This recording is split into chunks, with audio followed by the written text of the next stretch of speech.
moms. It's a scary thing for the dads, because you as a parent have absolutely no control. And you're a type A person. I'm a type A person. I like to have control in all things. I like to know what's coming, and I don't have control as to what CF does to my children's bodies.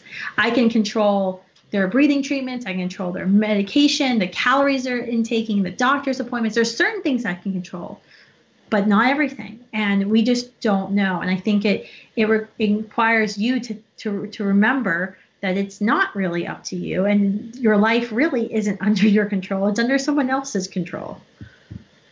No, that's beautifully said. That's absolutely it. That's right. And so I remember just with my first daughter, and is she hitting these milestones? Is she eating the right things? Is she doing this? And it just all went out the window with Porter. It's just like, is she doing her treatments? Is she doing her medication? Is she stooling when she needs to? And so I think I could have been a very OCD mother and setting these goals and milestones for them, but it's not what matters at the end of the day. And I have a responsibility given to me by God to raise her up to be a godly woman. And so that's what matters. And so I need to take care of her and protect her to the best of my ability. But you're exactly right. Like that, you said it. It's beautiful. So yes, thank you. So for someone who doesn't like to talk about our feelings, I'm talking about my feelings. My entire staff, I think, is watching this. They're all excited about that. The comment I got was, keep doing this. Keep it up. It's hard. Sometimes it's easy to talk about. People will ask me, and sometimes it's really hard to talk about. It just really depends. But, you never know who's listening and who needs to hear it and who needs to be encouraged by it. So thank you for being willing to tell your story. I appreciate it. Thank you. Yeah, it is. It's weird. Sometimes it's easy to talk about, and sometimes I'm like, I don't want to talk about this right now. And why are you asking me? Stop asking me. I'll volunteer information. So thank you for sharing your story and a little bit about your family with us tonight, Mary. And y'all, you need to follow Mary. She's got a pretty active Twitter.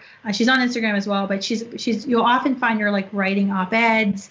And with different kind of articles and kind of issues around, the conservative movement. So where can folks kind of get in contact with you? What's kind of the best way so they can stay up to date with your family and all that you're doing? Yeah, they can follow me on Twitter. It's just at Mary Vought. It's VOUGHT. And I post a lot of my writings there and things. That's probably the best way. Yeah. Awesome. Well, thanks, Mary, for coming on tonight, and tell your children thanks for their time with their mom. Mine are like standing outside wondering when I'm going to go say goodnight to them. So I have to go, everyone, but thank you for joining us tonight and kind of hearing a little insider baseball of what it's like to be a mama to someone with CF, and a little bit of information about cystic fibrosis for May, which is Cystic Fibrosis Month, Awareness Month.